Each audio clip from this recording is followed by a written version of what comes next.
CDD Podcast แคสคนคุยแบบแลกเปลี่ยนความคิดเห็นในหลากหลายมุมมองและรูปแบบ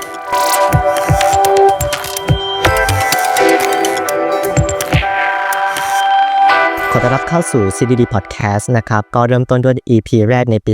2025 นะครับแล้วก็หลังจากนี้เราจะมาเมื่อมีโอกาสได้ทำ Podcast กันต่อเพราะว่า Podcast ที่เราจะมาทำก็จะเป็นการพูดคุยแล้วก็แลกเปลี่ยนในหัวข้อต่างๆหรือประเด็นต่างๆนะฮะที่เราจะมาแลกเปลี่ยนกันบาง EP นะฮะก็อาจจะเชิญแขกรับเชิญของเรามาด้วยเช่นเดียวกันนะครับซึ่งวันนี้เราจะมาพูดคุยในหัวข้อของซีรีส์วายกับความหมายที่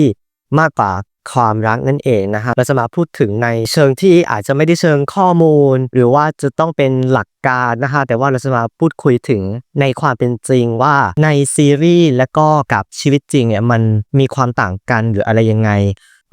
ซีรีส์วายในไทยเนี่ยถ้าพูดถึงนะฮะก็เป็นที่ได้รับความนิยมในปัจจุบันกันเลยทีเดียวนะฮะแล้วก็เป็นซีรีส์ที่เป็นแนวที่เป็นชายรักชายและก็ที่เพิ่มมาใหม่ก็เป็นหญิงกับหญิงอะไรอย่างนี้ซึ่งเรียกได้ว่าในปัจจุบันเนี่ยได้รับความนิยมกันอย่างแพร่หลายและก็ซีรีส์วายในไทยเนี่ยเป็นกระแสอย่างมากเลยทีเดียวถ้าพูดถึงซีรีส์วายนะครับมีจุดเริ่มต้นที่มาจากประเทศในอาทิตย์อุทัยหรือญี่ปุ่นนั่นเองนะคะซึ่งเป็นสำนักพิมพ์ในส่วนของซีรีส์วายอันนี้เนี่ยเหมือนจุดเริ่มต้นนักเขียนคนนี้เนี่ยเขาอยากจะเริ่มต้นด้วยที่อยากจะให้ชายกับชายเนี่ยมีความเป็นตัวเอกตัวหลักหรือเป็นพระเอกนายเอกนี่แหละและก็ทำให้สร้างเรื่องขึ้นมาเกี่ยวกับชายรักชายเนี่ยมากยิ่งขึ้นมันก็เลยกลายเป็นแนวที่ได้รับความนิยมในญี่ปุ่นและก็แพร่หลายในเอเชียต่างๆโดยเฉพาะประเทศไทยก็มีจุดเริ่มต้นในการทำซีรีส์วายหรือภาพยนตร์วายแต่ว่าเอาจริงๆในประเทศไทยเนี่ยเขาไม่ได้มีจุดเริ่มต้นที่เรียกแนวนี้ว่าเป็นแนววายหรือเป็นซีรีส์วายนักเพราะว่าเหมือนเป็นภาพยนตร์ทั่วไปแหละแต่แค่มีเนื้อหาที่ชายกับชายเนี่ยมีความรักนะคะมีความรู้สึกที่เหมือนกับเป็นผู้ชายกับผู้หญิงที่รักกันแต่ว่าอันนี้ก็เป็นผู้ชายกับผู้ชายเนี่ยรักกันชอบกันอะไรอย่างนี้อย่างเช่นภาพยนตร์ในเรื่องของรักแห่งสยามเป็นภาพยนตร์ที่เรียกได้ว่าได้รับความนิยมเลยทีเดียวเพลงของเขาก็เช่นเดียวกันแล้วก็เนื้อหาของเขาเนี่ยมีความมันเป็นอะไรใหม่ๆสำหรับภาพยนตร์เรื่องนั้นเช่นเดียวกันและก็ในซีรีส์ที่ถ้าเป็นเรื่องที่ดังพลุแตกมากๆก็อย่างเช่นซีรีส์ของโซตัสที่เป็นเกี่ยวกับเหมือนเป็นพี่วากกับน้องในมหาวิทยาลัยอะไรอย่างงี้ในเรื่องที่เกี่ยวกับวายแต่ว่าเอาจริงๆนะผู้ที่ทำซีรีส์นั้นน่ะเขาไม่ได้กำหนดว่ามันจะต้องเป็นวายหรือว่าอะไรยังไงแต่แค่มีเนื้อเรื่องที่มีความเป็นวายเท่านั้นซึ่งตอนนั้นเขาไม่ได้ถูกจัดเป็นซีรีส์วายด้วยซ้ำแต่พอมันมีแนวนี้ขึ้นมาก็ได้รับความนิยมจากแฟนๆในไทยและก็ต่างประเทศหรือ Go Inter ไปและก็แฮชแท็กในโซเชียลมีเดียอย่าง Twitter ณตอนนั้นเลิฟซิกเป็นความรักวัยรุ่นที่มีความสัมพันธ์ที่ค่อนข้างที่จะอุบาทมากเลยทีเดียวสำหรับซีรีส์นี้แล้วก็เป็นซีรีส์ที่2เรื่องนี้เป็นซีรีส์ที่ดังมากๆเลยไม่ว่าจะเป็นในส่วนของซีรีส์พวกเราคู่กันได้รู้จักมากยิ่งขึ้นเป็นซีรีส์ที่สร้างชื่อให้กับไบรท์วินนะคะซึ่งก็เป็นซีรีส์ที่ได้รับความนิยมกันมากเลยทีเดียวในเรื่องนะคะก็เป็นเกี่ยวกับแบบในมหาวิทยาลัยมีการแบบว่าแอบชอบกันหรืออะไรกันเป็นฟีลแบบมหาลัย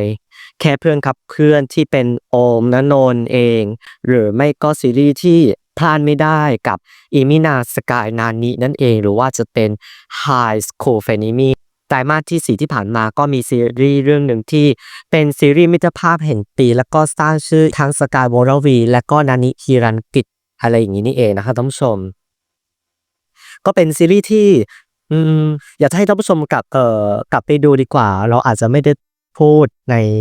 นเชิงของในเรื่องหรือว่าอะไรเงี้ยเพราะว่ามันอาจจะเกี่ยวกับลิขสิทธิ์หลังจากนี้เราจะมาพูดถึงในส่วนของแลกเปลี่ยนดีกว่าว่าความรักว่ามันมีรูปแบบในซีรีส์และก็ในชีวิตจริงเนี่ยมันต่างกันยังไงนะครับท่านผู้ชมก็ต้องบอกเลยครับว่าในส่วนของในซีรีส์เนี่ยถ้าพูดถึงความรักในซีรีส์มันมีความที่ค่อนข้างที่จะฟิกว่ามันควรที่จะเป็นรูปแบบไหนรูปแบบใดนะคะเพราะว่าเหมือนกับว่าในแต่ละเนื้อเรื่องของนิยายต่างๆเนี่ยถ้าเป็นซีรีส์ทั่วไปอย่าง ที่เป็นพระเอกกับนางเอกอะไรอย่างงี้ใช่ไหมครับเป็นชายหญิงเนี่ยเป็นซีรีส์วายของชายที่เห็นในปัจจุบันเนี่ยมันค่อนข้างที่จะมีความหลากหลายมากยิ่งขึ้นมันอาจจะไม่ได้ฟิกกับชายหญิงมันคือพอเป็นผู้ชายกับผู้ชายหรือว่าแม้แต่คู่ยูริที่เป็นผู้หญิงกับผู้หญิงเนี่ยมันค่อนข้างที่จะแบบว่ามีอะไรที่เหนือจินตนาการความรักในซีรีส์วายนะก็มีทั้งแง่มุมโรแมนติกและอุดมคติความรักในซีรีส์วายมักจะถูกนำเสนอในมุมที่สวยงามและเรียบง่ายอย่างเช่นการเสียสละความเข้าใจและความอดทนต่อกันการยอมรับและการเติบโตเนี่ยมีหลายเรื่องเช่นเดียวกันที่จะให้การใช้ความรักเนี่ยเป็นตัวแทนในการค้นหาตัวตนและการยอมรับในสิ่งที่เราเป็นมิตรภาพที่พัฒนาเป็นความรักแนวนี้ก็ได้รับความนิยมมากเช่นเดียวกันเพราะว่าทำให้ผู้ชมเนี่ยรู้สึกถึงความอบอุ่นและการพึ่งพากันความรักในชีวิตจริงเนี่ยมันมีความซับซ้อนและก็ความท้าทายในความสัมพันธ์นะคะทางชีวิตจริงมักจะมีปัจจัยภายนอกอย่างเช่น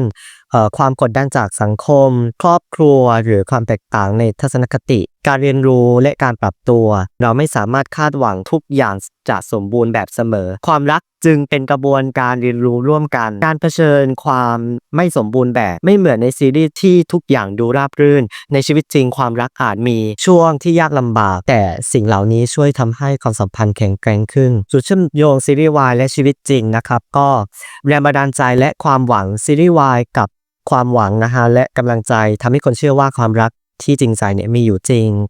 รวมถึงการส่งเสริมความเข้าใจนะฮะการดูซีรีส์วายเนี่ยช่วยเปิดมุมมองเกี่ยวกับความหลากหลายทางเพศทำให้ผู้คนเนี่ยยอมรับความแตกต่างมากขึ้นการเรียนรู้วิธี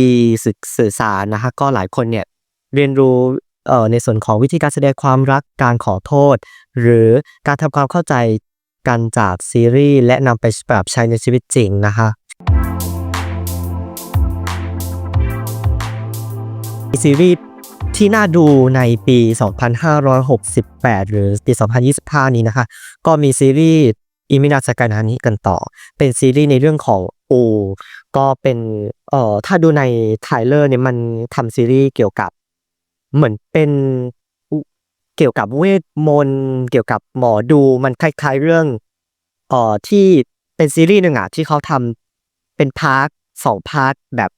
สกายไปอยู่พาร์ทอีกพาร์ทหนึ่งส่วนนั้นนี้ก็ไปอยู่อีกพาร์ทหนึ่งแต่เนี่ยเป็นซีรีส์ที่น่าจับตามองสำหรับอิมินาสกานานิและก็ต้องขอบคุณสำหรับสถานที่ในการละครั้งหนึ่งคาเฟ่นะคะที่เฟื้อสถานที่ในการถ่ายทำในครั้งนี้ด้วยนะครับก็ขอบคุณจริงๆนะครับ